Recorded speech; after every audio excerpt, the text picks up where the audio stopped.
¿Estamos listos, Marisabel? Lista. Listo, entonces empecemos, Marisabel, por favor. Buenos días a todos. Bueno, buenos días. El tema de hoy es tuberculosis, específicamente tuberculosis pulmonar. Vamos a abordar esta charla a partir de la epidemiología, cuáles son los datos en Colombia, cuáles son los datos en el mundo, en Latinoamérica, en norte de Santander. Después abordaremos parte de la patogénesis, los estadios y el cuadro clínico típico de la tuberculosis pulmonar. Luego nos extenderemos en el diagnóstico, en el tratamiento y las medidas de prevención, que en este caso quise salirme del enfoque normal de hablar de la vacuna del Mycobacterium bovis, sino darle un panorama más hacia lo que se ha dicho en el Consenso de las Américas sobre la erradicación de la tuberculosis. Entonces, como introducción, es importante empezar diciendo que la tuberculosis es una enfermedad causada por Mycobacterium tuberculosis, que es una bacteria que casi siempre afecta a los pulmones, es curable y prevenible. Dentro del Mycobacterium tuberculosis es importante resaltar que es aerobia, es decir, se encuentra favorecida por sitios donde tiene bastante oxigenación y que tiene su pared celular compuesta por ácido micólico. ¿Cómo encontramos la epidemiología? Hacia 2017 se estimó que la tuberculosis causó 1.3 millones de muertes a nivel mundial. Se estima que también a nivel mundial 10 millones de personas desarrollaron enfermedad de tuberculosis en 2017, de las cuales 5.8 eran hombres, 3.2 mujeres y 1 millón eran niños. Colombia, este es un estudio de 2017, dice que presenta 16.000 casos. Sin embargo, el estudio más actual que se hizo, que es el de 2018, hasta donde tenemos datos, dice que Colombia presentó alrededor de 14.500 casos, dentro de los cuales teníamos 14.100 que son nuevos casos y alrededor de 400 casos de recaídas de tuberculosis. Volvemos a lo del panorama del mundo. Colombia se encuentra en el puesto número 5 en los países de Latinoamérica con presencia de tuberculosis. Aquí tenemos los casos estimados de 16.000, lo que nos representa un 6% sobre el total de casos en el mundo. Tenemos también acá cómo ha sido la tasa de incidencia por 100.000 habitantes en Colombia, son las barras que se encuentran en azul, y la tasa de incidencia de casos bacteriológicamente confirmados en estos habitantes. Podemos ver que no ha habido mucha variabilidad desde 2008 hacia 2018, sin embargo es de importante resaltar un aumento del 16.3 al 19.8% en la parte de la incidencia en casos bacteriológicos de 2017 a 2018. También es importante decir y conocer que hacia el 2014 la tasa de hospitalización era de 41%, y hacia finales de 2017, comienzos de 2018, esta tasa aumentó significativamente a 53%. Tenemos acá las variables y la categorización según los casos. Tenemos que el sexo más afectado es el masculino con un 66%. El grupo de edad más afectado es el de 25 a 34 años en un 21.3%. La pertenencia étnica, la verdad, no se enfrascó en una. Podemos seleccionarlo como otros en un 89%. El tipo de régimen de salud afectado fue el subsidiado con un 53%, y el área de ocurrencia de estos casos fue la cabecera municipal con un 83.5%. Las poblaciones más afectadas por tuberculosis son privados de la libertad, indígenas y población exterior.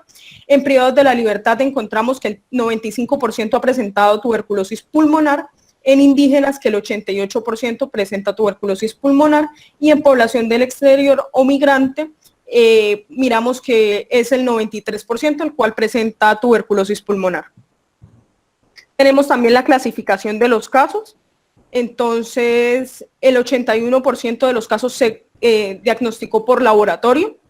Más adelante hablaremos en la parte de diagnóstico cuál es nuestro gold estándar en cuanto a pruebas de laboratorio. En casos clínicos fue de un 18% y según el nexo epidemiológico fue de un 0.9%.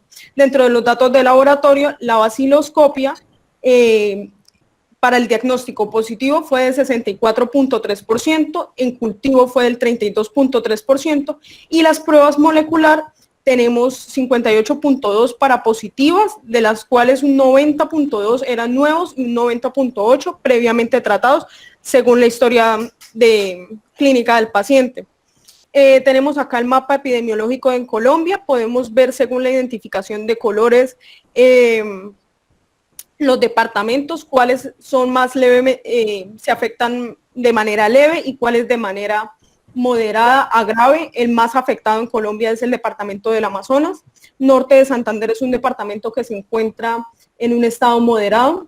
En el 2018 se registraron 467 casos, de los cuales 253 fueron casos de hospitalización. Según la clasificación de la tuberculosis, el 82.7% de los casos acá en Colombia es de tipo pulmonar. Y también, pues acá están todas las otras variaciones que puede tener la tuberculosis, ya sea la extrapulmonar, pleural, meningia, ganglionar, etcétera. ¿Qué comorbilidades resultaron ser las que más afectaban la presencia del Mycobacterium tuberculosis? Está la desnutrición en un 10.5%, la coinfección por VIH en un 9.3%, la diabetes en un 7.4% y el EPOC en un 5.6% como las comorbilidades más importantes encontradas en los pacientes. Vamos a hablar un poco de la patogénesis de la enfermedad. Esta enfermedad se transmite a partir de la inhalación de aerosoles que llevan consigo el Mycobacterium tuberculosis. Normalmente el epitelio de la tráquea podría brindarnos una respuesta inmune innata y hacer que nosotros no presentemos la enfermedad. ¿Qué es lo que pasa? Que hay veces que el Mycobacterium logra pasar esa barrera de defensa y llega hacia los macrófagos alveolares. Ese es el éxito de la capacidad infectiva de la tuberculosis, llegar y albergarse en los macrófagos alveolares. Cuando se albergan los macrófagos alveolares, él realiza un proceso de entrar a la célula y de formarse en un fagosoma. Pero el Mycobacterium tuberculosis posee una enzima llamada la sulfatida que impide que se una un lisosoma para degradarla y causar su muerte. En ese caso, cuando ocurre eso, empieza la célula a ya no poder combatir con este Mycobacterium y hacia la tercera semana se empiezan a ver los primeros signos de inmunidad a partir de una reacción de hipersensibilidad 4 en la cual se forma un granuloma. Cuando se forma ese granuloma, que es ese conjunto de células que se unen para evitar que se salga del pulmón el Mycobacterium o que se salga de ese pequeño espacio, al crear esa barrera también empiezan a darse procesos de necrosis. Esos procesos son de necrosis caseosa. Cuando esos procesos de necrosis caseosa se unen con nódulos linfáticos, se forman lo que nosotros conocemos como,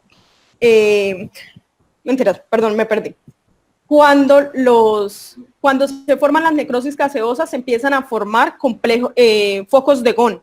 Cuando se unen al ganglio linfático, se forman como tal los complejos de Ghon y ellas se van extendiendo hasta que se forman cavitaciones. Eso estamos hablando de la primera etapa de la tuberculosis primaria. Importante tener en cuenta en este primer proceso que se empiezan a dar pequeños síntomas parecidos a una gripa leve, a los cuales el paciente no le va a prestar mucha atención. Ya en la tuberculosis secundaria ya ha crecido un poco más el granuloma, ya entra el compromiso del sistema inmune como tal. Estos granulomas y el Mycobacterium tuberculosis empieza a migrar hacia los lóbulos superiores de los pulmones porque son los sitios con mayor oxigenación y recordemos que es una bacteria aerobia. Entran a participar las células T, las citoquinas, se forma más necrosis caseosa, se forman más cavitaciones y esas cavitaciones tienen dos opciones. La primera, que se vayan por vía vascular y la segunda, que se sigan diseminando a partir del pulmón. ¿Qué factores están involucrados en esta capacidad infectiva del Mycobacterium tuberculosis? La calidad del aerosol, si tiene el suficiente Mycobacterium para lograr infectar, cómo es la calidad del surfactante, si es una persona expuesta a una exposición constante y cómo es el estado inmunológico del paciente. Esto es muy importante porque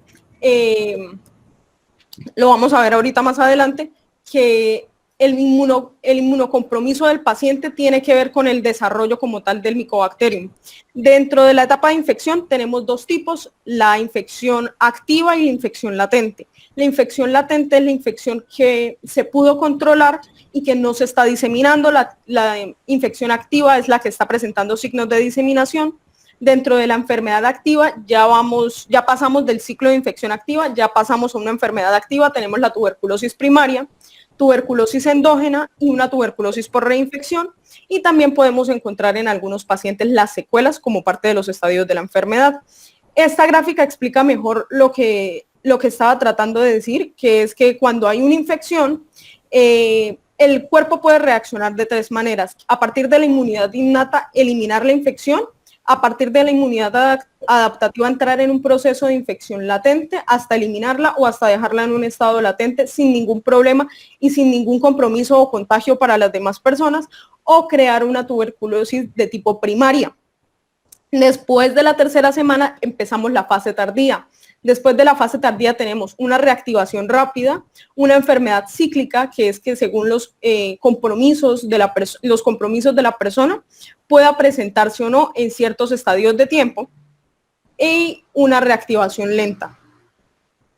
Dentro del cuadro clínico tenemos que es el paciente que normalmente va a llegar con tos con expectoración mucosa de mayor a 15 días. Esto se ve en la tuberculosis primaria, más hacia este inicio de la enfermedad. El 78 se presenta con una frecuencia del 78%. También el dolor torácico de tipo pleurítico, aunque este hace parte de la enfermedad avanzada, cuando ya estamos hablando de una tuberculosis secundaria. La hemoptisis se presenta en una frecuencia de un 37%, la pérdida de peso en un 74%, la fiebre vespertina de un 60-81%, puse de 60-81% porque en las primeras fases puede llegar hasta un 81% de frecuencia, pero en las fases ya secundarias o tuberculosis postprimaria pueden bajar hasta un 60%. La sudoración nocturna en un 55% y el malestar general en un 68%. Para el diagnóstico tenemos los siguientes criterios. Está el criterio clínico, que es a partir de los datos que podemos tomar nosotros en la historia clínica y al examen físico del paciente, pero que no son concluyentes para decir tiene o no tiene tuberculosis, ya que necesitan ser confirmados mediante el criterio bacteriológico y observados mediante un criterio radiológico. Dentro del criterio bacteriológico tenemos los cultivos, que pueden ser sólidos o líquidos, lo explicaré un poquito más adelante, la baciloscopia y las pruebas moleculares. Y dentro del criterio radiológico, todas las imágenes que nos puedan ayudar a llegar a este diagnóstico. También tenemos el diagnóstico por criterio epidemiológico, es especialmente importante en niños para establecer los nexos y las cercanías con un posible paciente con tuberculosis. Empezamos con el primer criterio, que es dentro de la sospecha clínica. Entonces, dentro de la anamnesis vamos a tener un paciente de tos acompañado con expectoración mucoide o mucopurulenta, a veces con presencia de hemoptisis por más de 15 días. Como manifestaciones, malestar general, fiebre, pérdida de peso, anorexia, astenia, anemia, sudoración nocturna, no explicable por otra causa. Dentro del examen físico, a la auscultación pulmonar pueden encontrarse estertores crepitantes, estertores húmedos y roncos en relación con la presencia de secreciones. En casos evolucionados, se pueden auscultar soplos tubáricos o anafóricos. Pero como ven, el hecho de encontrar a la auscultación pulmonar estos patrones no es determinante, porque varias enfermedades del sistema pulmonar también pueden causar estas manifestaciones. Entonces no son determinantes, pero sí mediante la sospecha clínica podemos pedir imágenes de tórax. Estas tampoco nos pueden dar un diagnóstico certero de que lo que tenga el paciente sea tuberculosis, pero sí mediante los patrones podemos ver el compromiso o no. Dentro de los patrones radiológicos que tenemos, podemos ver patrones radiológicos en actividad o en inactividad. Dentro de la actividad tenemos las cavitaciones, los nódulos miliares, los signos de diseminación broncógena, las adenopatías mediastínicas, el derrame pleural, las consolidaciones, las opacidades en vidrio deslustrado. Y dentro de los criterios de inactividad tenemos fibrosis, bronquiectasias, granulomas calcificados, ganglios calcificados, engrosamiento o retracción pleural, patrón de destrucción pulmonar y patrón enfisematoso. Aquí estamos viendo una radiografía posterior-anterior de tórax. Estamos viendo que hacia el lóbulo izquierdo del paciente vemos unos infiltrados cavitados. Vemos aquí en este patrón B la aparición de un patrón de tipo miliar. Creo que ya lo dije, igual lo resalto, el patrón de preferencia en radiología que podemos ver en tuberculosis es un patrón intersticial. Aquí tenemos un granuloma cavitado, hacia el lóbulo superior derecho, y aquí tenemos un patrón de diseminación, podemos ver un patrón de diseminación y de distribución difusa, y vemos que hay pérdida del volumen pulmonar. Acá estas radiografías son de un paciente, es hombre de 60 años que llegó con malestar general y una tos productiva. Vemos aquí pequeños patrones de difusión, miren que se ven pequeños nódulos milimétricos, no sé si alcanzan a mirar con el puntero, se ven también acá en el TAC, y esto nos hace pensar en que este paciente pueda tener una diseminación hematógena de la enfermedad. Tenemos también esta reconstrucción coronal de una tomografía computarizada de tórax. Se ven cavitaciones, se ve presencia de consolidaciones hacia los vértices del pulmón, y si ven aquí en la flecha, se ve pequeño, pero más adelante igual hay una imagen que está más aumentado, se ven los patrones de difusión centrolobulillar o difusión en racimos. Esto nos hace pensar en una dispersión de manera endógena de la enfermedad. Acá tenemos un paciente con VIH que llegó con expectoración mucopurulenta amarilla. Se ven hacia el lóbulo medio, es un corte axial, se ve hacia el lóbulo medio e inferior.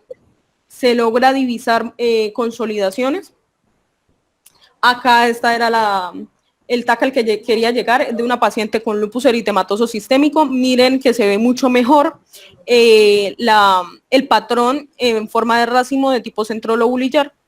Tenemos aquí un paciente, miren que se ve la cavitación que tiene, se ve el engrosamiento de las paredes, y 10 meses después, el mismo paciente, después de su tratamiento, queda aquí este tejido cicatrizal.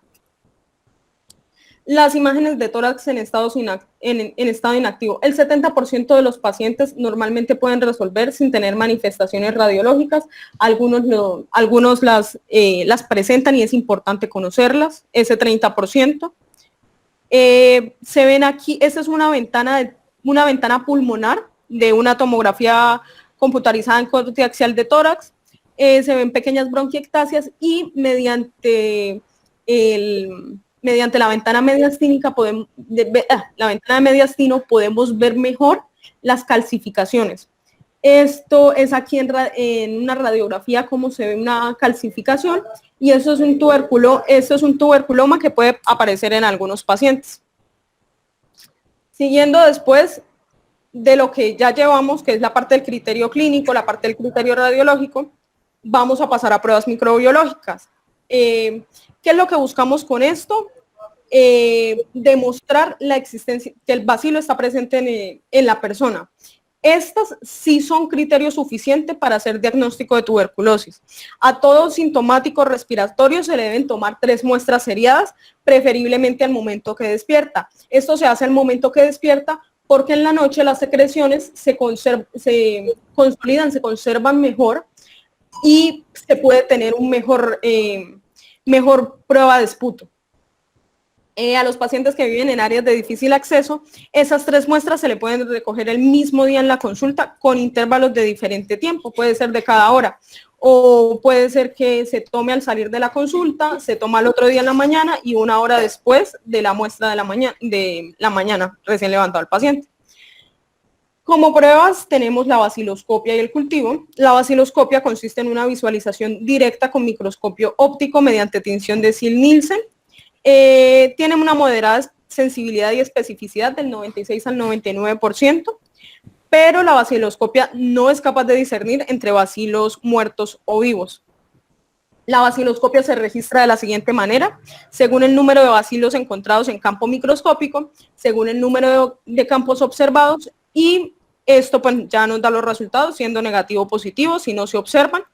En 100 campos es negativo, si se observa 1 en 100 campos es positivo, si se observa de 1 a 10 en 50 campos es positivo y se marca con 2 cruces. Más de 10 baciloalcohol resistentes por campo en 20 campos se marca como positivo y 3 cruces. También tenemos los cultivos, son los patrones de oro para el diagnóstico de tuberculosis. Es el método más sensible y eficaz que tenemos, pero tiene un problema y es la tardanza en los resultados. Actualmente se hacen, se pide o se hacen los 2 medios de cultivo, sólido y líquido. El medio sólido nos permite ver la morfología del Mycobacterium, el medio líquido tiene un crecimiento mucho más rápido que el sólido, lo cual nos ayuda a ser más eficaces en cuanto a los resultados. De igual manera se demora 2 semanas. Ya vuelvo y lo digo, que es la técnica más sensible. Se pueden realizar ciertos métodos que confirmen al 100% la presencia del Mycobacterium. ¿Cuáles son las indicaciones para ordenar un cultivo o una prueba de sensibilidad? Primero, un paciente con síntomas de una tuberculosis extrapulmonar. Segundo, un paciente que sea sintomático para una posible tuberculosis pulmonar. Tercero, una mujer embarazada que haya estado en contacto con alguien con tuberculosis. Cuarto, vamos a incluir la población de riesgo, ancianos, personas en estado de desnutrición, personas diabéticas que hayan tenido contacto con algún paciente positivo de tuberculosis, menores de 15 años con sospecha de tuberculosis, en pacientes con un contacto con un fallecido o con un caso reciente de tuberculosis multiresistente, o el paciente sintomático que recae. También dentro de las pruebas moleculares tenemos la PCR en tiempo real, que es una técnica sencilla, reproducible, que consiste en una reacción de la cadena de la polimerasa en tiempo real. Es mucho más sensible que la baciloscopia. Se elige en pacientes con tuberculosis paucibacilar como en infectados por VIH. La sensibilidad de la PCR en estos especímenes llega a ser del 83 al 94% y la especificidad del 98 al 100. Aquí yo quise traer una imagen de cuáles se tienen. Se tiene el GenExpert, aquí en Colombia tenemos el GenExpert y el Aniplex Plus 2. El GenExpert en estos momentos, y aquí voy, que es qué dice la evidencia científica sobre eso. El GenExpert ya no tenemos nada más el básico, tenemos el Ultra y el MTB-RIF que mira la resistencia a la rifampicina. Tenemos aquí este diagrama de ROC, es basado en una publicación de Cochrane, es del 2019, lo pueden buscar, aquí está el nombre. Y si vemos la curva, esto es importante decirlo, la curva va de 0 a 1, donde 0, para recordar, es el porcentaje 100 y 1 hace referencia al 100%. Entonces, como vemos, vamos a tomar como referencia el círculo, que en este caso es el GenExpert MTB con resistencia a rifampicina. Vemos que podemos decir que hay una sensibilidad de aproximadamente un 85% y una especificidad muy alta, porque si estamos viendo es muy cercana al 1, posiblemente un 99, un 98%. Y estamos también mirando el GenExpert Ultra, que el GenExpert Ultra, a diferencia de lo que busca, es reducir los tiempos. Entonces también podemos ver que el resultado de la sensibilidad es mucho más alto, podría estar en un 89%, y la especificidad que tiene tal vez está hacia un 96-95%, lo cual también es muy significativo. También quise traer un estudio de la revista Infectio que se hizo aquí en Colombia. Es un estudio transversal, fue publicado en el año del 2017, se realizó en Medellín en centros de atención de primera y segunda complejidad sobre la sensibilidad en cuanto al diagnóstico de Mycobacterium de tuberculosis. Estos eran los estudios que ellos habían tomado y este fue el estudio que ellos hicieron, arrojando una sensibilidad general de la prueba del 96.3%. Dentro de las conclusiones a las que se llega con este estudio es que la PCR-RT es una muy buena estrategia para diagnóstico, pero siempre tiene que ir acompañada de la clínica y de un cultivo. No olvidar eso es muy importante y es indispensable dentro del diagnóstico. También hay otros test. Está el test de tuberculina o PPD. Consiste en la aplicación subcutánea de tuberculina. Y según eso va a dar a las 48-72 horas va a ser una reacción.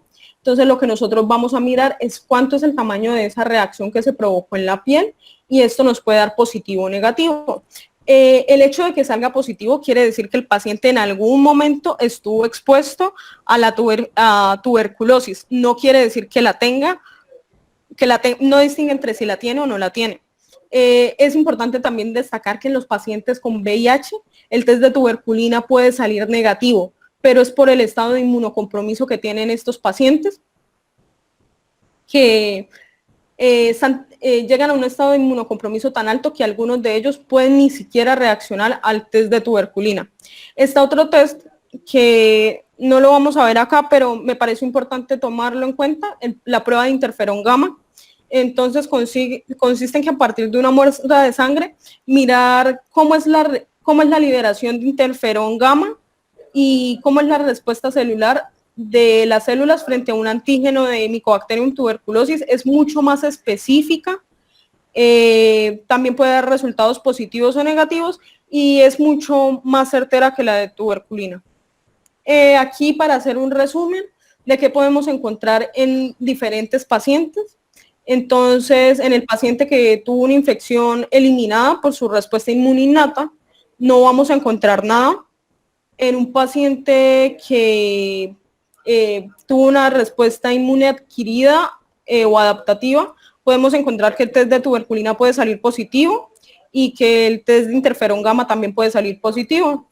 En una tuberculosis de tipo latente, podemos ver que el test de tuberculina, el de interferón gamma, también pueden salir positivos y podemos optar o pensar, si vemos a nivel radiográfico granulomas, un tratamiento preventivo, pero pues es más que todo opcional. En una tuberculosis subclínica vamos a ver que los test de tuberculina e interferón gamma van a salir positivos. El cultivo puede salir intermitentemente positivo, un valor positivo o bajo. La prueba de esputo puede ser usualmente negativa. Es esporádicamente infeccioso y los síntomas son leves o ningunos. Si en ellos ya se inicia un tratamiento. Por último, pacientes con tuberculosis activa, los test van a salir positivos, no hay nada que negarse en esto. De pronto el esputo pueda salir negativo, pero es muy raro el caso en el que suceda. Los síntomas van de leve a severo y se inicia también tratamiento.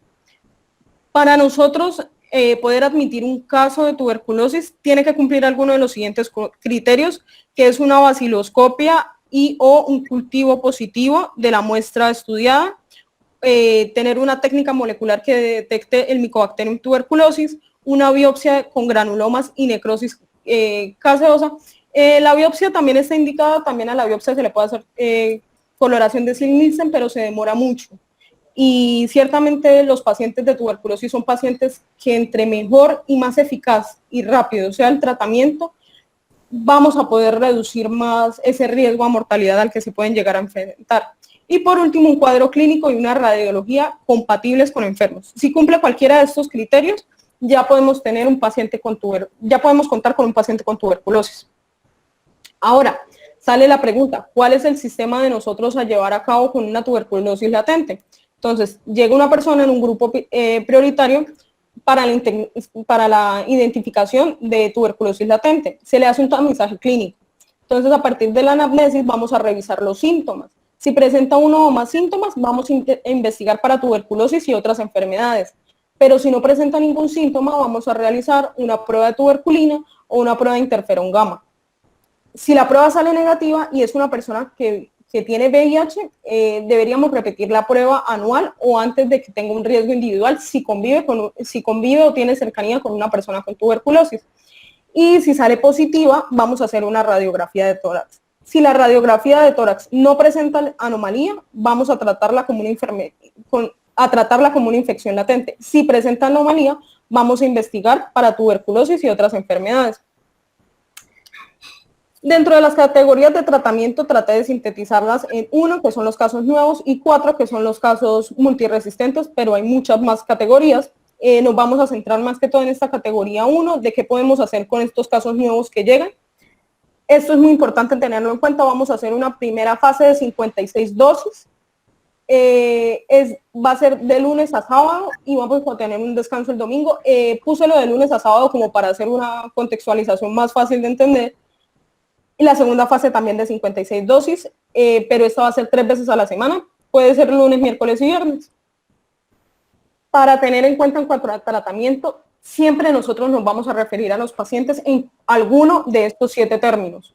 Podemos tener un paciente curado, que es el paciente que ya terminó el esquema de tratamiento y que en su último cultivo o baciloscopia salió negativo. Un paciente con tratamiento terminado, que es el paciente que ya terminó el esquema de tratamiento, pero que aún no ha llegado la prueba confirmatoria, es decir, es un paciente no evaluado, más adelante lo voy a explicar, no ha llegado una prueba confirmatoria o no, por alguna razón no se le ha tomado el cultivo, pero ya en una de los cultivos anteriores que se hizo hace dos meses, salió negativo. Tenemos fracaso, que es el paciente que después del 4º mes de tratamiento, cuando se hace el cultivo, la baciloscopia al 4º mes, resulta positivo todavía. Fallecido es el paciente que, estando en el proceso de tratamiento, por alguna causa muere. No nos limitamos aquí nada más a hablar de la tuberculosis, sino por cualquier causa murió el paciente. Pérdida en el seguimiento es el paciente que dura más de un mes es el paciente que lleva más de un mes sin tomar su tratamiento o que se le dio el tratamiento pero no lo ha iniciado. El paciente no evaluado es el paciente al cual todavía el médico no tiene en sus manos los exámenes del paciente, ya sea porque todavía no han llegado, ya sea porque no se lo tomaron o porque está el paciente en transferencia, es decir, que lo estaban tratando en un centro de salud y pasó a otro y todavía no han llegado los exámenes de él. Y el tratamiento exitoso es la sumación del paciente curado y el paciente terminado.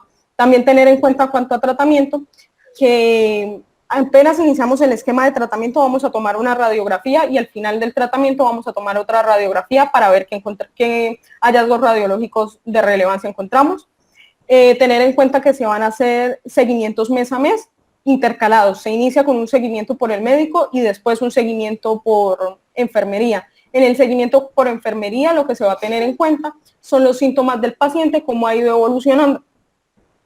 En los controles por médico vamos a tomar exámenes de laboratorio, un hemoleucograma, una prueba de perfil hepático, un uroanálisis, una prueba de VIH y una prueba de VIH. Ahora, la Organización Mundial de la Salud definió los grupos de fármacos. Nos vamos a enfocar en el grupo 1, que es el tratamiento oral para primera línea. Tenemos la isoniazida, la rifampicina, el etambutol, la piracinamida y la rifabutina. Pero estos fármacos tenemos que tener en cuenta las reacciones adversas que pueden presentar. La isoniazida es el que más reacciones adversas presenta. Puede presentar alteración del anion gap, acidosis metabólica, puede presentar hepatotoxicidad, puede presentar crisis epilépticas y lo más importante es que disminuye la vitamina B6. Al disminuir la isoniazida, la vitamina B6, puede tener el paciente en riesgo a neuritis, neuropatía periférica y anemia sideroblástica. Por eso normalmente el tratamiento con isoniazida se acompaña de piridoxina a 50 miligramos con el fin de prevenir esas neuritis. Tenemos también la rifampicina, que actúa sobre la síntesis y el proceso de transcripción celular. La rifampicina tiene efectos hepatotóxicos también y es importante avisarle al paciente y decirle que puede presentarse que las secreciones de él tomen un color rojizo o anaranjado para que el paciente no llegue asustado y no suspenda tratamiento. El etambutol afecta a una de las enzimas encargadas de la replicación celular. Como tal, el etambutol lo que causa es neuritis óptica, toca tener cuidado con los pacientes en ese caso, porque la neuritis óptica que ellos presentan o sensación de ceguera disminuye totalmente cuando se suspende el tratamiento. La piracinamida y la rifabutina. De la rifabutina es importante destacar que no está indicada para embarazadas. Estos 4 que están acá no se han hecho estudios y no ha salido el primer estudio concluyente que diga que se debe o que no se debe usar para embarazadas. Simplemente se usa de acuerdo al riesgo-beneficio. Y creo que también para decir de la isoniazida, que afecta la síntesis de ácido micólico del microorganismo, y ese es el efecto que causa. Y de la rifampicina, que hay que tener cuidado con otros tratamientos que pueda estar tomando el paciente, cualquier otro tipo de antibiótico o cualquier quimioterapéutico, como el ketoconazol, porque causa efectos graves. Listo, ¿cómo vamos a ir con el esquema de tratamiento? Tenemos que tener en cuenta el peso del paciente. La combinación va a ser de isoniazida, rifampicina, piridoxina y etambutol en estas dosis 75, 150, 400 y 250 miligramos respectivamente. Si nuestro paciente pesa entre 20 y 30 kilos, vamos a dar 2 tabletas. Si pesa entre 30 y 51, vamos a dar 3 tabletas. Y si pesa más de 51, 4 tabletas. Estas son las dosis que les decía que solamente el domingo se hacía el descanso o un día a la semana. La segunda fase, que es la de 3 veces por semana, tenemos la combinación rifampicina-isoniazida de 150 y 150. Vamos a realizarlas si el paciente pesa de 20 a 30, 2 tabletas, de 30 a 51, 3 tabletas, y si pesa más de 51 kilos, 4 tabletas. ¿Qué pasa en insuficiencia renal? En insuficiencia renal no tenemos el etambutol. Entonces, hacemos tratamiento con isoniazida, rifampicina y piridinina de 75, 150 y 400 miligramos, respectivamente. Si pesa entre 20 y 30, 2 tabletas. Si pesa entre 30 y 51, 3 tabletas. Y si pesa más de 51, 4 tabletas. La segunda fase la vamos a ampliar. Ya no van a ser 56 dosis, sino van a ser 98 dosis, a lo mismo, 150 y 150 de rifampicina e isoniazida. 2 tabletas si pesa de 20 a 30 kilos, 3 tabletas si pesa de 30 a 51 kilos, y si pesa más de 51 kilos, vamos a meter 4 tabletas. Pacientes con diabetes, vamos a hacer más o menos el mismo esquema que ya llevábamos. Se amplía el esquema a 98, pero en el paciente con diabetes sí metemos etambutol, aunque tenemos que tener en cuenta que con los medicamentos que ya está tomando el paciente para la diabetes, que le pueden realizar una neuritis óptica, es importante en los controles estar mirando cómo está el estado de visión del paciente. Las dosis, lo mismo, 75, 150, 400 y 275. La disposición de tabletas, la misma, 2, 3, 4. Por último, tenemos a los pacientes de tuberculosis con VIH. Antes de empezar a hablar de ustedes uso de medicamentos, se hizo un estudio en Medellín y se encontró que de los pacientes que tienen tuberculosis, el 16% tiene coinfección con VIH, lo cual es una cifra muy alta, porque si recuerdan, cuando dije las cifras epidemiológicas en Colombia es de un 9.2, entonces se están pasando esas cifras, así que es importante tener en cuenta este tratamiento para estos pacientes. Lo mismo, vamos a iniciar con la misma dosis que ya teníamos, con isoniazida, rifampicina,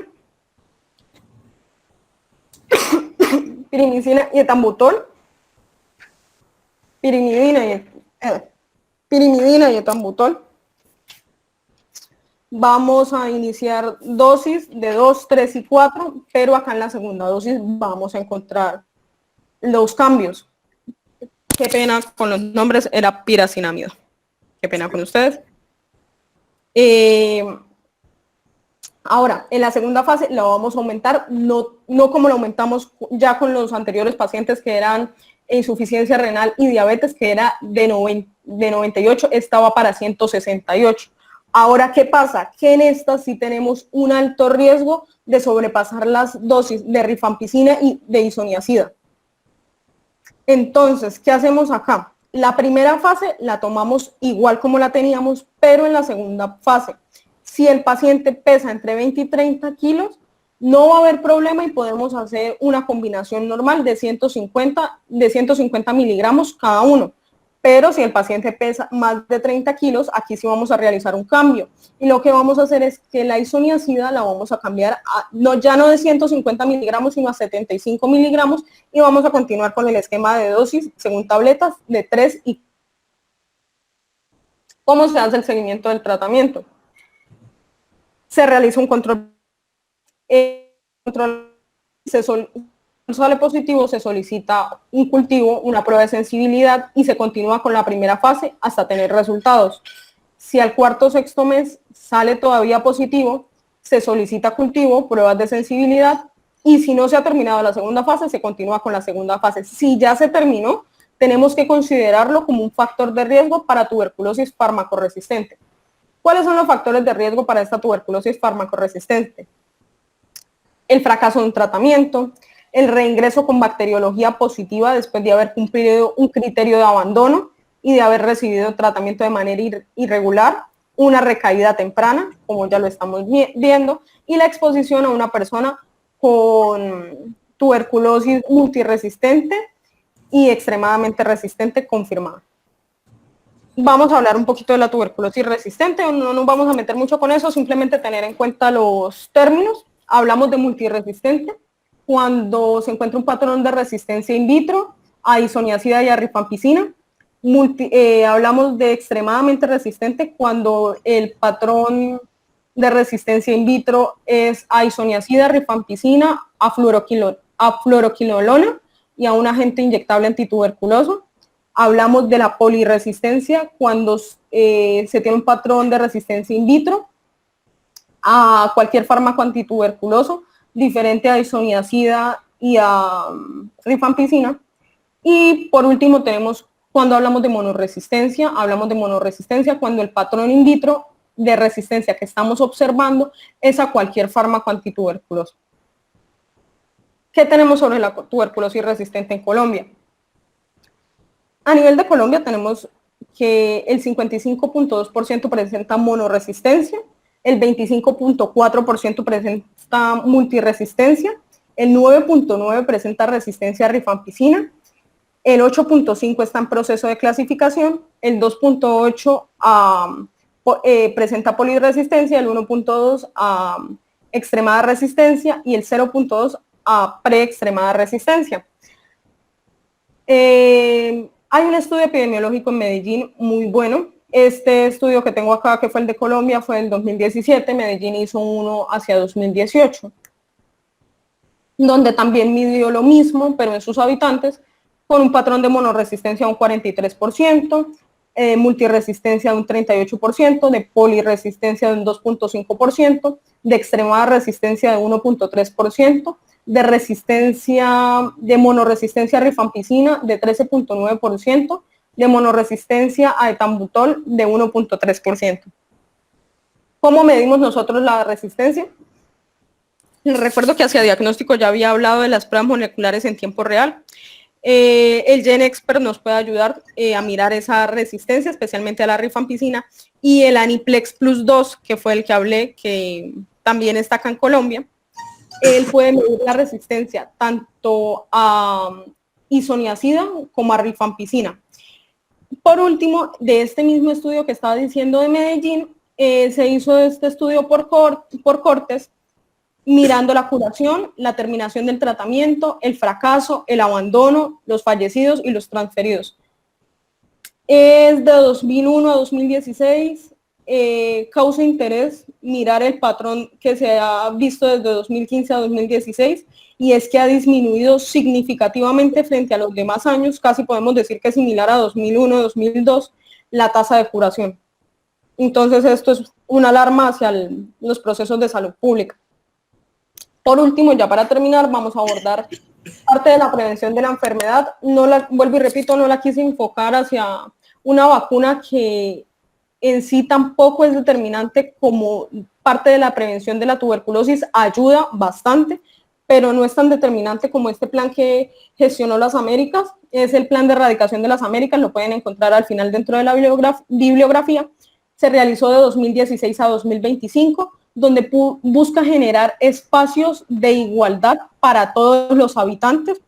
Estos espacios se buscan generar mediante un acceso oportuno al diagnóstico, un acceso de rápido diagnóstico, a que todos en las Américas contemos con servicios de calidad y de excelencia en cuanto a diagnóstico, ya sea de tuberculosis resistente o no resistente, y mediante también los cuidados que nosotros podemos hacer. Ya con esta pandemia vimos que el autocuidado siempre es importante, entonces traje esta infografía que es del Instituto Nacional de Salud de cómo prevenir la tuberculosis. Entonces, de forma directa, si usted conoce a alguien con tuberculosis, evite contacto con secreciones y use tapabocas, no descuide su aseo personal. Si no conoce a alguien con tuberculosis, no descuide su aseo personal. Y si es de forma indirecta, es decir, usted no tiene contacto ni cercano ni nada con paciente de tuberculosis, pues no deje de descuidar su aseo personal. Recordemos que esta es una enfermedad en la que juega mucho los determinantes sociales. Por último, aquí está la bibliografía, por si alguno de ustedes gusta consultar. Muchas gracias. Bueno, doctores, voy a empezar, voy a pasar rápidamente un momentico para Isabel, si quiere cierra la presentación. Gracias. Vamos a mirar aquí esto. Voy a hablarles rápidamente unas cosas para probablemente 10, 15 acabar.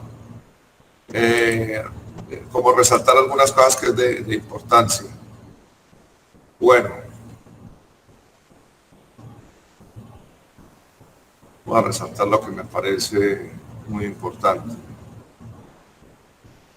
Mucha de la información que van a ver acá está basada en todos los años la Organización Mundial de la Salud, que ha sido muy cuestionada por ciertos gobiernos, específicamente de Estados Unidos, independiente de lo que se diga específicamente, por ejemplo, en tuberculosis y en vacunación, ha sido líder. La verdad es que trataron de meter la OMS en el jaleo político, ¿no? Y alinearla. Estábamos con Estados Unidos, no está con Estados Unidos, está pro China, no China. Y eso es lo que nos tiene fregados ahora en la época COVID. Todos los años saco un informe, ya está del 2020, pero estos datos están basados en el 2018. Algunos de los datos. Yo no voy a repetir epidemiología, solo mostrarle esta gráfica donde aquí estamos en Colombia. Acá se están viendo el cursor. Aquí en esta parte estamos nosotros en esta esquina. Y como estamos viendo, pues no tenemos tasas tan elevadas como puede haber acá en ciertas regiones de África, ¿sí? El centro hacia el sur, Rusia, siempre, tal vez por mucha población, no sé por qué factor, y pobreza también. Pakistán, la India, que es donde más ha sido los sitios de estudio, y ciertas partes de Oriente, hay mucha tuberculosis. Esto tampoco me va a detener. María Isabel resaltó una cosa interesante, y es lo de Colombia, que nosotros estamos en un quinto puesto, ¿no? Y ahora con el COVID estábamos como entre el quinto puesto, yo no sé si ya pasamos al cuarto o peguemos para el tercero. Es preocupante lo de Colombia. Y esta es una gráfica hasta el 2008, desde el comienzo, donde digamos que la incidencia se cambió, no era lo mismo 1970 en Colombia a lo que estábamos viendo ahora o después de ver ahora. Ya Marisabel mostró el mapa, el último, es parecido a este es del 17, ya mostró el 18, y la incidencia por ciudades donde hay regiones. Si ustedes se fijan, mire una cosa interesante, acá estamos nosotros en el norte de Santander y ven algo como rojito, ¿no? O naranja, y mire que naranja es siempre una tasa, nosotros estamos en rango moderado.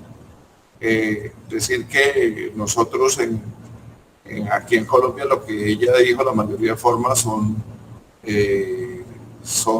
la forma pulmonar, la más frecuente, aunque tenemos muestra pulmonar y que generalmente lo podemos confirmar los casos por laboratorio hasta en un 79.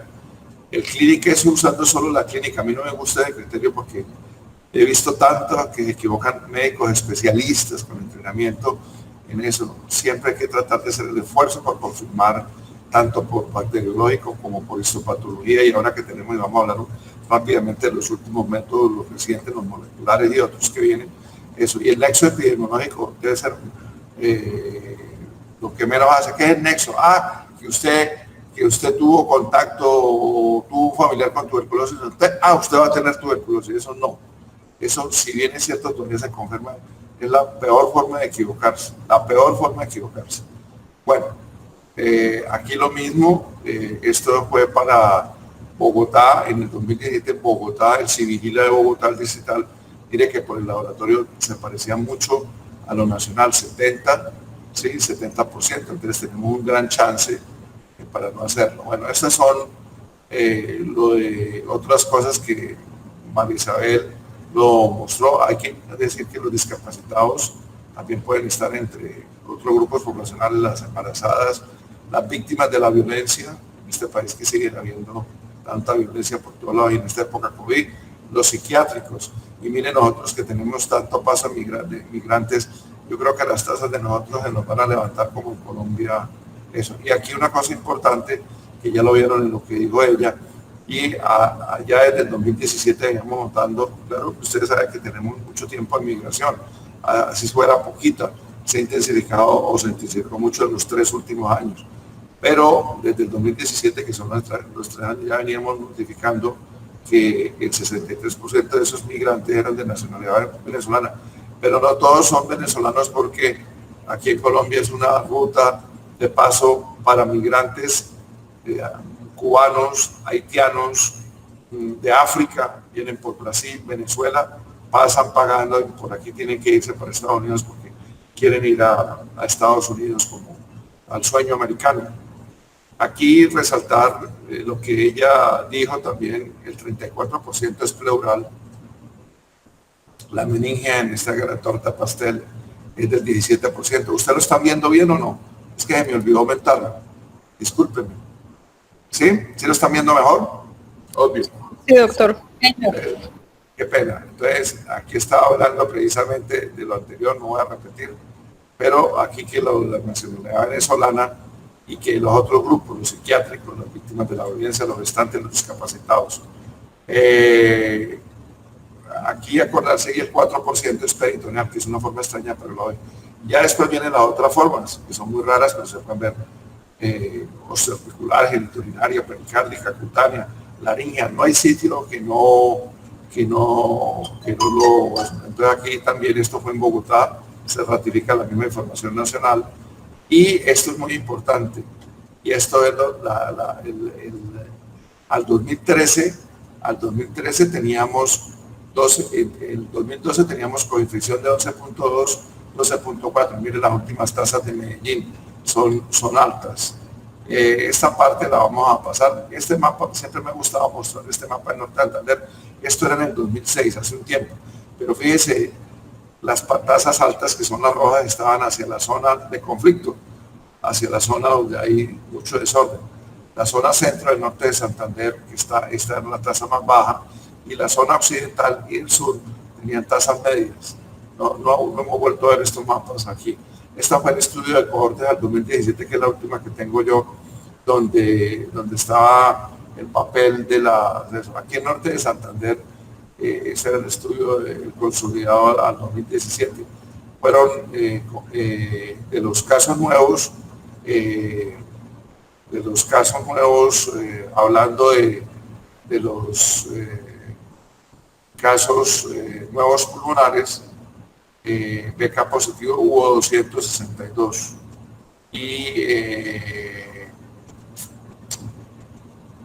Y resaltar también que aquí, confirmado bacteriológicamente de la forma extrapulmonar en norte de Santander, fueron 11 sin confirmación 32. La forma extrapulmonar es la más difícil que hay. Ese es el registro de Las cohortes, ¿qué es la cohorte? Ya le vamos a mostrar una cosa, esto ya lo vimos. Acá, esto también, vamos a pasar acá. Otras radiografías que no mostró María Isabel, pero yo las puedo mostrar que está una pequeña caverna hacia los lóbulos superiores. Cuando vean patología o opacidades de tipo intersticial, como estas, debe pensar en una tuberculosis. Mire las cavernas, grandes, muy bonitas. Y otra cosa interesante, cuando usted habla de micobacteriosis, entonces puede haber tuberculosa y no tuberculosas. La micobacteriosis, que es la afección esa. En Colombia, aunque hablamos con énfasis de tuberculosis, usted puede tener un estudio ya hace un tiempo en Medellín del CID, del Centro de Investigaciones Biológicas. La doctora Mirta Arango y ellos descubrieron y tipificaron, mire, aquí en Colombia tenemos el Fortuiton, en ese entonces 22.1, el Avium 20.8, el Queloney 14.3, Gordonae, Scrofulaceae, Flay 6.5, Flavescen, Vaca y Terray 5.2 y Paraforteto 3.9. Entonces, ojo, porque a veces puede tener usted el diagnóstico, de todo esto hablamos ya hace rato. Estas son las posibilidades por regiones en Colombia. Hay que decir que tenemos la posibilidad de la fibrocoscopia la tenemos desde que yo llegué aquí, entonces pues tenemos una posibilidad. Con respecto, ahora vamos a hablar de la otra parte de los nuevos métodos diagnósticos. Entonces, hace mucho rato pues teníamos el ZR, la adquisición de Sil-Nielsen, pero empezamos a partir del 2007 a trabajar los cultivos líquidos, correcto, y la identificación inmunocromatográfica. Los líquidos tienen una gran ventaja. Los líquidos se hacen aquí en Colombia, empezaron en Medellín, Bogotá, los hacemos aquí en Cúcuta, no lo estamos haciendo, y ya tenemos del día 9 al 11 positividad. Después apareció en el 2009 la microscopía de fluorescencia, el LED, que es un día, y ya a partir del 2010, o sea, hace 9 años empezaron a pasar los médicos moleculares que en menos de 2 horas, está el informe, y vieron ya otras pruebas que vamos a ver como el LAM, si me explico, que es una prueba del lipoarabinomagnano, y el LIPA. El LIPA es unos ensayos, Line Pro ensayo, LIPA. Entonces está en 3 días, si me explico, y tienen unos valores que ahora vamos a ver. Esta es una revisión de neumonía en el año 2018, donde tenemos, complementando lo que hizo María Isabel y ahora, que mostró una reciente revisión donde revisan el ámbito del papel, estos que vamos a hablar aquí, el Expert MTV-RIF y el Expert Ultra, que detectan también la resistencia a la rifampicina, y el primero, que es el Expert MTV-RIF, con la prueba de resistencia a la rifampicina, mire, tiene una sensibilidad del 95 y el 98, que ya lo vimos. En este momento todavía aún no se ha producido la revisión de Cochrane, para que vean que se le está dando todo muy reciente. Y el Expert Ultra también con prueba de rifampicina 92 y de sensibilidad y especificidad del 88. Hay otros como el Genotype MTD-DR Plus con también la rifampicina y tiene 88 de sensibilidad y 77. Y también pueden hacer pruebas de isonacida. Y hay también otros que son, salieron después los Genotype, esta referencia que NTD-RSL, que hace resistencia a fluoroquinolones, amikacina, canamicina y este antibiótico, con la sensibilidad especificidad que ustedes están viendo. Nosotros tenemos ya revisiones desde el 2015 en biomédica, hasta el volumen 35, número 1, y en el 2016 el volumen 36, en el suplemento 1, donde se vieron sensibilidad de 91 y especificidad de 92, ¿correcto? Dependiendo de los análisis que se hicieron, por un valor de un rendimiento diagnóstico global del 96%. Y en el 2016, en población con VIH, que son los que menos salen positivos en el PK y en esputo, la sensibilidad y especificidad de la prueba molecular fueron 94. Ahí está el índice de confianza para la sensibilidad y la especificidad 97, con este intervalo de confianza. Por último, en biomédica, en el 2017 salió una prueba con el DNSPER revisando el NTV-RIF, que es el que tenemos aquí, ahora vamos a hablar de acá. Entonces, osciló la sensibilidad 91-90, la especificidad, perdón, especificidad la E 91-100 y sensibilidad del 33 al 100. Fue variable, ¿sí me explico? Y ya se tomó el otro que es el Genotype, que ya lo habíamos hablado, el Genotype NTV-DR Plus del 82 al 100, ¿cierto? De sensibilidad y especificidad fluctuaron en estos rangos. Entonces, los 3 médicos evaluados presentaban una adecuada eficacia diagnóstica para detectar la tuberculosis multiresistente y estimada resistencia. Eso ya lo habló ella. Entonces tienen que saber muy bien y repasar que es un caso sospechoso, que es un caso confirmado por laboratorio, que es un caso confirmado clínicamente. El caso confirmado solo por nexo, que ya habíamos hablado que es el que menos debemos actuar, que es un caso nuevo, que es curación y que es recaída. Pero vamos a hablar de esto que es importante. Recaída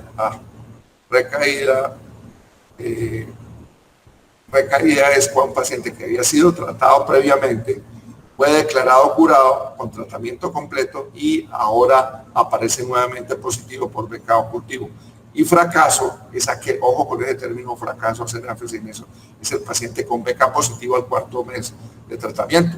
Entonces el otro día estaban hablando de resistencia de un paciente y yo corregí a toda la gente porque le dije, ya están hablando de resistencia, pero van el 3er mes. No, todavía no se puede decir que ha habido fracaso en tratamiento porque falta el 4º mes y hay que mirar que los expultos suban en su positividad. Entonces, un paciente que al 4º mes sus expultos siguen persistentemente positivos en aumento, eso ya es un fracaso. Y lo otro, el abandono, es el que tiene que pasar 30 días de no tomar medicamento y el paciente no volvió y se perdió. Aquí hay algunos de los médicos de los métodos que ya hablamos. Resaltar la uramina, que es una tensión, cuando yo me entrenaba, le contaba los de las rotaciones que ya hacíamos uramina, es costosa porque es con oro. El medio líquido los podemos hacer ya en Colombia. Esto es lo que estamos hablando, el SPER Ultra, el Genotype, los tipos de Genotype que es diferente, hay como 3. Bueno, entonces, hoy en día tenemos, para resumir en ustedes, un esquema de trabajo actual. Tenemos el ZN, el examen microscópico, tenemos el cultivo, el medio líquido con lectura automatizada rápido, tenemos la detección de ácido nucleico, el PCR, y los cultivos también. Entonces podemos hacer identificación por hibridización en fase sólida y podemos hacer pruebas de sensibilidad fenotípica y genotipificación, el genotipificado y la detección del interferón gamma que lo revisó. Cuando ustedes tengan un paciente y esas son fallas, y el paciente persiste positivo y al 4º mes o recurren, entonces tienen que mirar y preguntar la adherencia de la terapia, preguntarle cómo fue, mirar la hoja de tratamiento y mirar si las dosificaciones fueran apropiadas, si no tuvo problemas en la absorción de medicamentos, vómito, si la validez del esquema de los medicamentos y sobre todo pensar en que puede haber desarrollo de resistencia. Ella presentó el informe al 2017-18 de resistencia y el análisis de cohorte de Medellín. Las cohortes las hacen todos los años, todos los departamentos. Ahora le muestro una cohorte y revisar las imágenes radiográficas, o sea, mirar cómo va.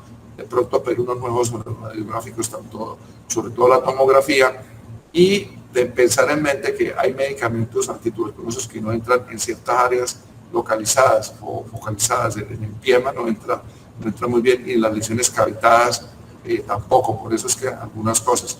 Entonces, los objetivos primarios del tratamiento antituberculoso es disminuir rápidamente, lo más rápidamente posible, la posibilidad de morir del enfermo, los síntomas y la capacidad infectante. Curar sin que tenga recaídas y evitar la selección de eso. Aquí estamos los medicamentos, no vamos a hablar más de eso, voy a hablar solamente de acordarse de la toxicidad de los medicamentos, y eso sí voy a hablar ahora una cosa rápida. Y es que hay más riesgo de las poblaciones para hacer más toxicidad por medicamentos, y en el hígado está la edad, la embarazada. Hay que preguntarle al paciente si es alcohólico y si bebe, los drogadictos también, la confección por VIH hace más efectos colaterales, los pacientes que han tenido hepatitis, entonces es muy importante, usted ha sufrido hepatitis y eso, que muchos de esos pacientes con drogas han tenido hepatitis y la desnutrición. Bueno, aquí están todos los medicamentos, nos vamos a poner aquí, antes de pasar un poco a los efectos adversos, que es importante porque ustedes ven el tratamiento antituberculoso como una cosa maravillosa y debe verse así, pero hay que hacer varias cositas que ahora les vamos a enseñar. Y entonces, aquí está el esquema de categoría 1, que ya lo habló, primera y segunda fase, 56 dosis, segunda fase, y la combinación, todos se dan por kilo de peso, hay que pesarlo, ahí están las tabletas 2, 3 y 4.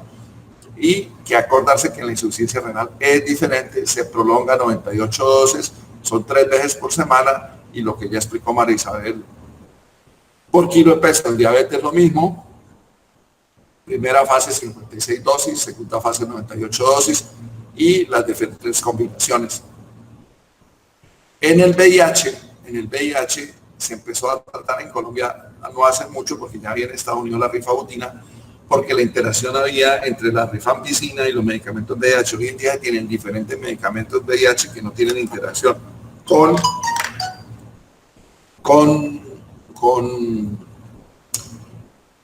el tratamiento retroviral. Y entonces en Colombia el problema fue que es costosa la rifabutina y no se pudo seguir dando el tratamiento. Pero entonces aquí este esquema, como están viendo, por kilaje de peso, y hay un tratamiento especial también que ya lo habló María Isabel para el paciente que tiene VIH. ¿Sí me explico? Bueno, aquí hay otro, entonces hay que tener en cuenta. Mire una cosa interesante, y es lo mismo. Ese es el esquema de Civigila del 2009 al 2013 en Antioquia con la confección. Y mire, al 2012 tenían 13.5 y mire lo que reporta ella ahora, 16. El tratamiento para resistencia, no voy a hacer énfasis, es individualizado de acuerdo a la resistencia y de acuerdo a la sensibilidad de los productos. Pero en Colombia, en el último revisión que fue el 2012, el tratamiento en Colombia, o sea, la guía para tratar a pacientes con tuberculosis, MDR o MDR quiere decir tuberculosis multidrogo resistente. Entonces está este tratamiento en el cual se dan de 6 a 8 meses todos estos medicamentos. Los medicamentos para tuberculosis tienen una sigla, esto es levofloxacina, esto es cicloserina, esto es piracinamida, etofamida y canamicina. Y hasta completar 18 meses de consolida con levofloxacina, etonamida, cicloserina y piracinamida. Pero cuando hay que individualizar de acuerdo a la resistencia, entonces puede darse hasta cosas como PAS, que tiene mucha toxicidad, amoxicilina, ácido clavulánico, levofloxacina y los otros. La rifabutina era muy buena, sí, pero había que tener también sus cosas, ya dijimos. Acuérdense que los grupos de resistencia, resaltar lo que ella dice, es todos los que tenemos aquí en Norte de Santander. Contacto con paciente tuberculoso, resistente conocido, indigente, migrante y desplazado, eso lo tiene Norte de Santander. Farmacopendencia, aquí tenemos inmunosuprimidos, cada vez tratamos con mejores drogas y que inmunosuprimen, sobre todo todos estos fármacos que usan mucho en reumatología, hasta nosotros lo usamos y en otras áreas, y no solo en oncología, sino los biológicos moleculares. La terapia o abandono o la irregularidad en el tratamiento, la recaída y especialmente temprana, ya le dice que uno desarrolla resistencia, y la terapia con que no va bien, o sea, la positiva es muy importante. Estas son gráficas de resistencia al 2018. Mire, todavía Colombia no estamos, Perú es un país con mucha experiencia, ahora vamos a hablar del Perú con eso, pero donde estaban concentrados Rusia, en África y en Oriente hay otras regiones muchas. Aquí está la tasa de incidencia del 2017 de MDR, resistencia en eso. Y esto este era al 2016 de MDR en Latinoamérica, el consolidado para las Américas, ¿correcto? Bueno, esto precisamente es lo que le quiero mostrar. Esto es un índice, se llama un análisis, pues lo vieron con Jairo de Corte. Entonces aquí está, cada color significa una cosa. Entonces el morado es abandono, los fallecidos están en gris, los feridos en naranja, fracaso es en verde, tratamiento no terminado en rojo y curación. Ya ella mostró las tasas Y mire que en ese momento tenían un porcentaje de curación del 65, pero en Medellín en las últimas tasas se está viendo que otra vez se está bajando el porcentaje de curación, algo está pasando. Y curiosamente le decía porque Antioquia y Medellín son los sistemas de salud más organizados que tiene el país, ¿sí?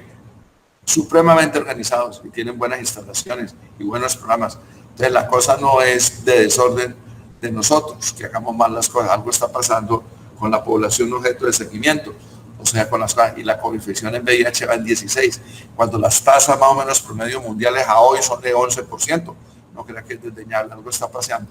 Y aquí estamos, la NDR en Perú es el país que como vieron con resistencia y están viendo qué pasó en el 97 y qué pasó en 2010. Mire cómo se trepó. Perú es el líder en esto. Y estos son ejemplos en 2016 de los mismos de monoresistencia. Monoresistencia, MDR es multidrogoresistencia, XDR es extreme o extrema drogoresistencia y la otra, la más grave, es la total, extensa total, la más grande. La extrema es total también, total le dicen esta. Este es para que vean los resultados de tratamiento y al 2016 con la NDR o la multidrogoresistencia el 52% se pueden curar, entonces hay que rescatarlos. Entonces aquí está el papel de las pruebas moleculares que ya lo vimos anteriormente. Este es un artículo del 2017 que para que lo quiera leer, de Caminero, es un experto español en el diagnóstico y tratamiento de la tuberculosis con resistencia. Pero esto es muy importante para finalizar esta gráfica.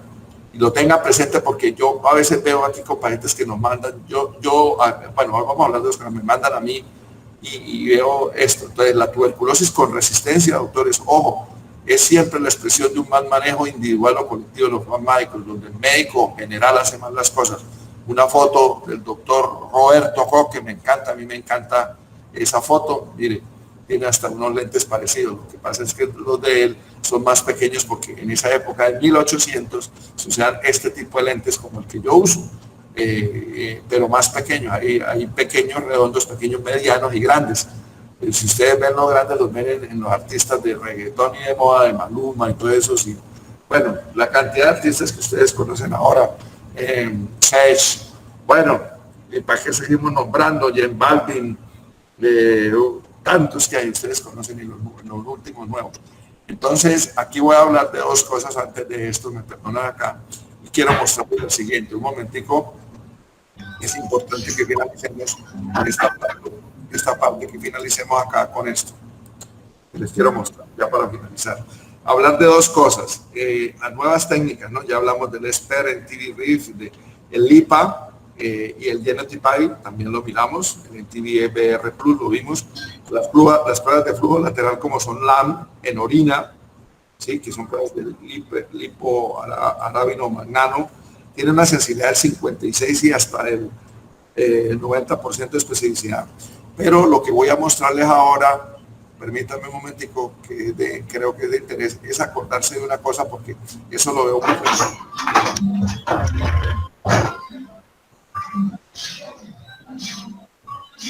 Vamos a ver si puedo. No, tengo que. Espérese a ver porque. Un poquito cuidado, pero ya me desenredo, como digo yo. Ahora sí, ya llegué a donde acá. Entonces, quería estas cosas. Primero vamos a mostrar esto. Estos son resultados generalmente las pruebas de GenSPER, XPER, el normal, el NT-RIF y el Ultra, este es con Ultra, en líquidos más que todo, correcto. Aquí están viendo que lo están haciendo en pleural, en cerebroespinal, en gástrico, en aspirado gástrico, en aspirado de accesos, y aquí está también en tejidos que se ha intentado hacer. Pero lo más importante de esto, no, hay también ya unas pruebas en tejidos sólidos, ¿sí me explico? En tejidos sólidos, que es muy importante. Me voy a desconectar de aquí para mostrar la otra. Un momentico. ¿Quién fue el del comentario de que si no se está demorando mucho? Es la pregunta. El que lo hizo, que se identifique Yo, y lo haga. ¿Ah? Yo, doctor, pero era para... ¿Quién fue yo? A ver, identifíquese con el nombre. Juan José Cacua. Pero Bueno, era Juan, para recordarle. no, para recordarle, Juan José, me tiene para el martes ya. ¿Sí? Me va a hacer una revisión. ¿Sí? Me va a hacer una revisión. Me va a hacer una revisión, ¿sí? De los avances en genética de la tuberculosis. A ver, y yo estoy anotando. Pero, doctor, y me la va a dictar a mí el martes. Donde no me la ponga, le pongo mala nota. Pero doctor, yo le dije el comentario, no, era señor, para recordarle o que le ayudaran a usted a ingresar de nuevo. No me importa. No es risa. ¿Cómo es el nombre, Diego, del alumno? Porque va jugando. ¿Cómo es el nombre, Diego? Juan José Cardona. Juan José Cardona. Bueno, Juan, tiene para el martes, usted se conecta conmigo. ¿Sí? Se va a conectar. ¿Sí me explico? Yo le digo a qué horas, yo le mando con Diego la razón a qué hora se va a conectar. Juan José Cardona. Y me va a hacer una revisión. Cacua, doctor, Cacua. Juan José Cacua, bueno, Juan José me pero, va a hacer... Doctor, no quiero aquí... El comentario era para recordarle, no para... Juan José Cacua, es que ya está una revisión de los últimos hallazgos genéticos de la tuberculosis. Y me la presenta. Si usted no me la presenta, tiene 0. Usted verá si la hace y eso le suman las cosas evaluadas. Doctor, lo que le digo y espero me comprenda. Ya. Lo voy a comentar a sus compañeros. Entonces, Juan José, el martes, ya le digo qué fecha el martes. Algo le estoy corrigiendo a usted. Juan José, el martes estamos, según mi fecha, martes 18. Diego y Rosana son testigos de que le di cuántos días, le di sábado, le di domingo y tiene lunes, 3 días perfectos para que haga esa exposición. ¿Correcto, Juan José? Y entonces yo doctor, con Diego le mando la fecha, la hora para que el martes se conecte conmigo y me la presente face to face. Punto. Ok, sí, señor. De los avances genéticos de la tuberculosis. Entonces usted llega y me dice, mire, doctor, me presenta acá y aquí están los avances genéticos. Bueno, seguimos con lo que tengo que hablar aquí y punto. ¿Listo? ¿Correcto, Juan José? Listo. Bueno, entonces estaba hablando de qué? Estaba hablando con ustedes de qué tema, antes de que que les iba a mostrar una cosa, ¿cierto? Entonces, bueno, estaba hablando de una cosa que era importante y es lo siguiente. Cuando ustedes tienen las reacciones adversas a la tuberculosis,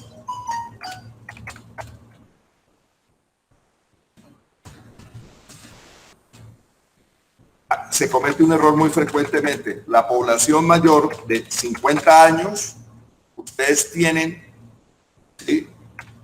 necesidad de hacer y mirar, le tienen que hacer una ecografía hepática, independiente que hayan tomado o no, y les tiene que también, aparte de eso, mirar las enzimas hepáticas, porque una de las cosas que yo más veo frecuentemente, sí, que veo más frecuentemente, correcto, es que en pacientes mayores no les hacen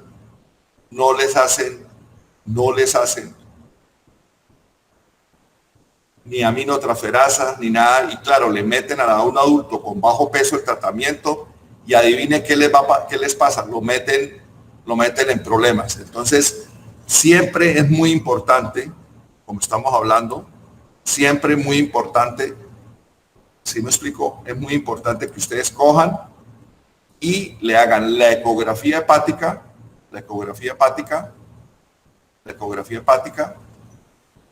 y aparte de eso le hagan le hagan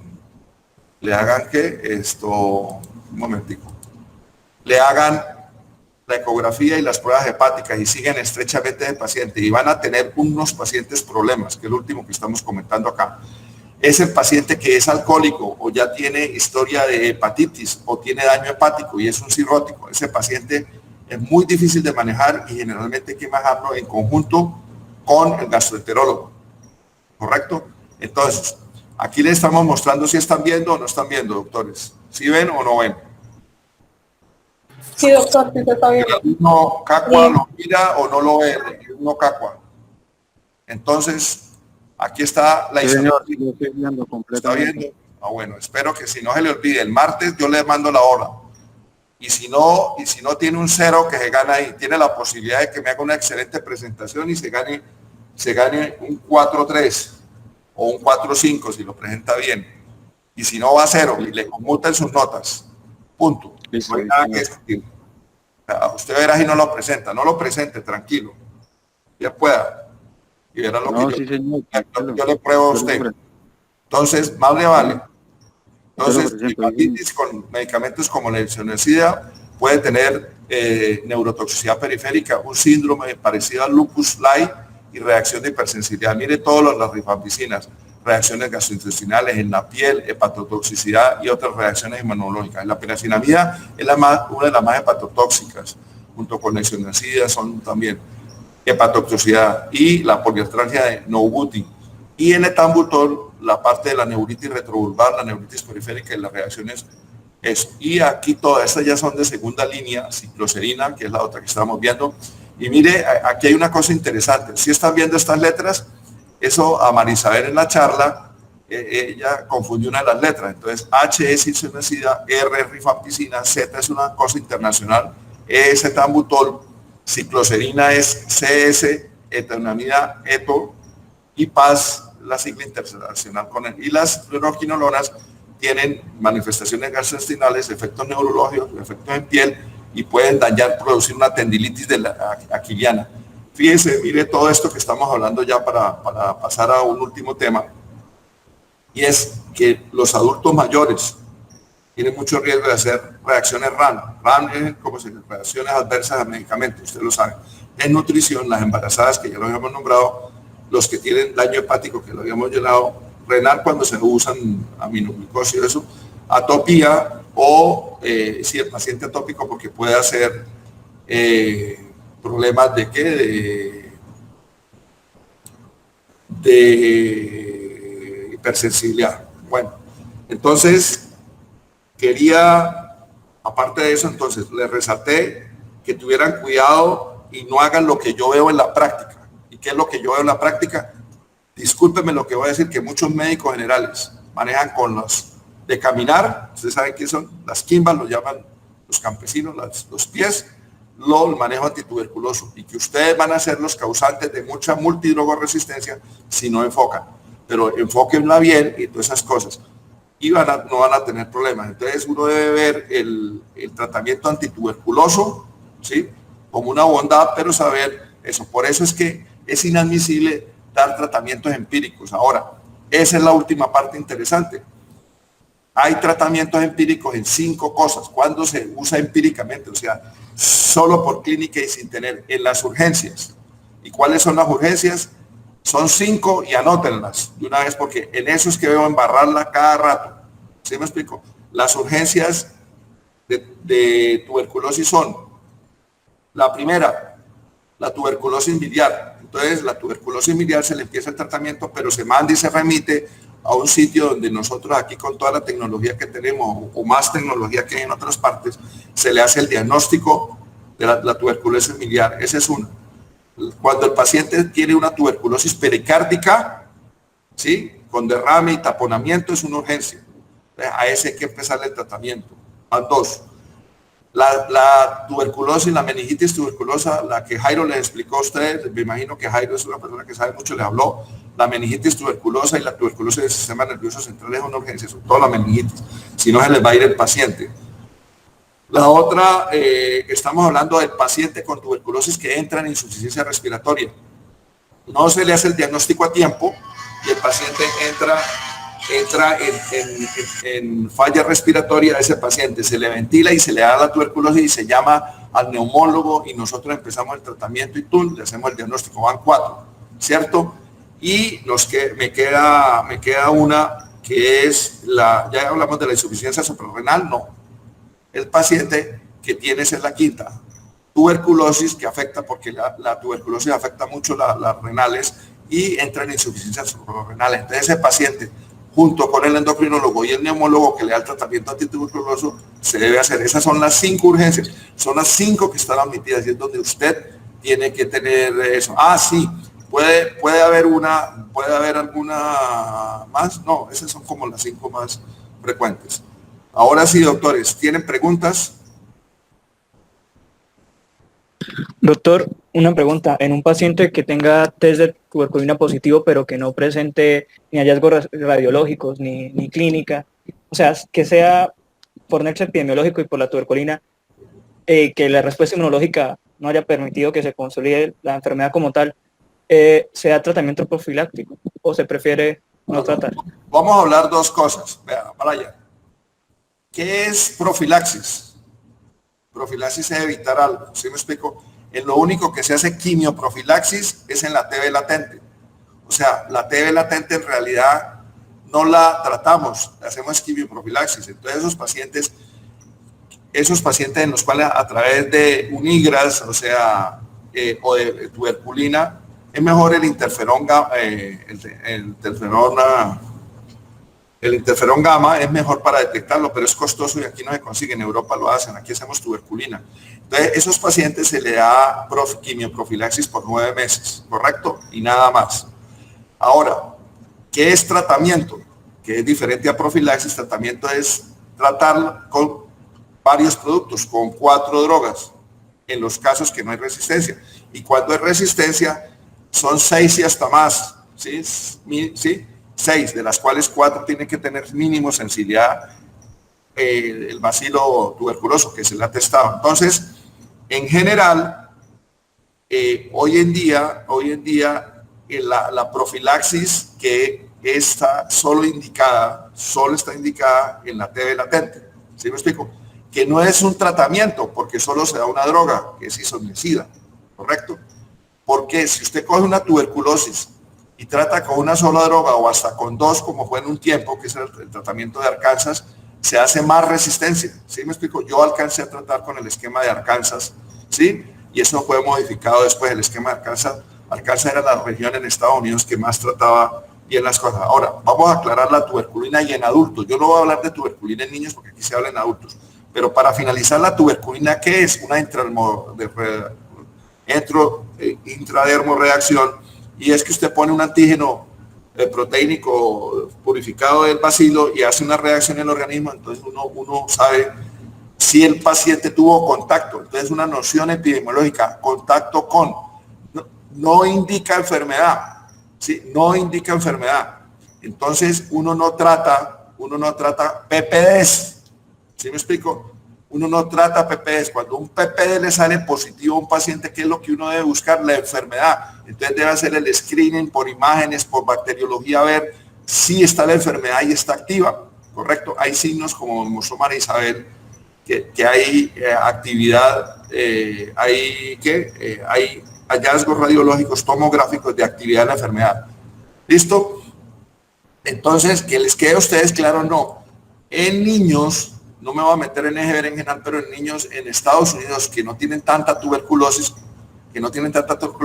el libro rojo de la Academia de Pediatría decía, todo paciente con niño que salga con PPD y a un adulto los trataban, sí, como si fuera tuberculosis, y más si por provenía de Latinoamérica, de Haití, de alguna zona de esas. Entonces, Colombia es Colombia. Colombia es un país que tenemos la tuberculosis como los rateros, como los inmigrantes, como la pobreza en cada esquina. Entonces, aquí no podemos hacer ese esquema, ¿sí me explico? ¿Qué pasa con la gente que trabaja en salud? Lo obliga con PPD a tratar, pero usted ya sabe por qué, porque allá no hay PPD. ¿Entendimos? ¿Sí? Bueno, ¿tienen alguna pregunta? ¿Ya están cansados? Y creo que eso, para María Isabel una felicitación. Y se ve que ya ha rotado con el doctor Berbesí porque maneja bien las imágenes y habla muy apropiadamente. Los que han rotado, como Diego que se está enterando que conmigo aprenden algo y ya por fin me veo satisfecho porque veo que aprendió y manejó muy bien la lectura de las imágenes, no porque leyera el pie de letra de las cosas, ¿sí me explico? Sino porque ese es el fin de esas cosas. Entonces habló muy bien de una de las intersticiales, que es cuando ustedes vean en Colombia intersticiales, tienen que descartar tuberculosis, ¿sí me explico? Porque la tuberculosis es una enfermedad que se llama la muerte blanca y es proteiforme, tiene múltiples manifestaciones, ¿correcto? Y es una enfermedad muy común acá. Y se nos va a aumentar por dos cosas. Le voy a decir cuáles son los dos factores. El fenómeno Venezuela, gravísimo, y el fenómeno del COVID, que va a tener más pobreza. Nos vamos a estar más pobres. Eso va a aumentar la tuberculosis.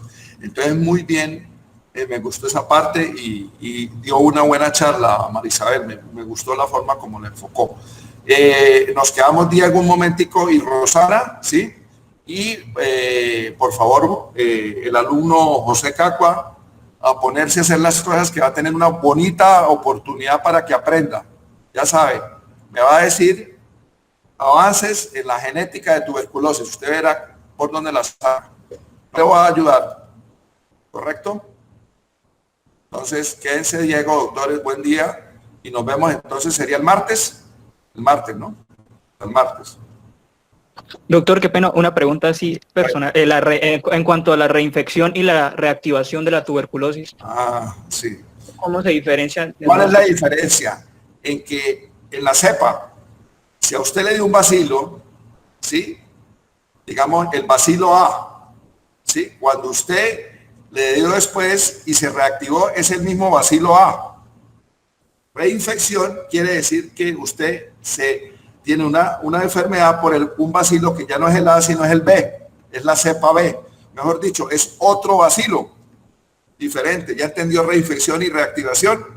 Eso se da mucho en pacientes pediátricos, ¿no? Por allá dormitado el mismo bacilo, ¿sí? Y se reactivó después. Reinfección es que le entra otro bacilo diferente, otra cepa de bacilo diferente. Esa es la diferencia en el término. ¿Sí le quedó claro? Bueno, Diego y Rosana nos quedamos. Buen día. Los alumnos, ahora nos vemos con los alumnos que estamos en la rotación, ¿no? Ya empezamos la rotación.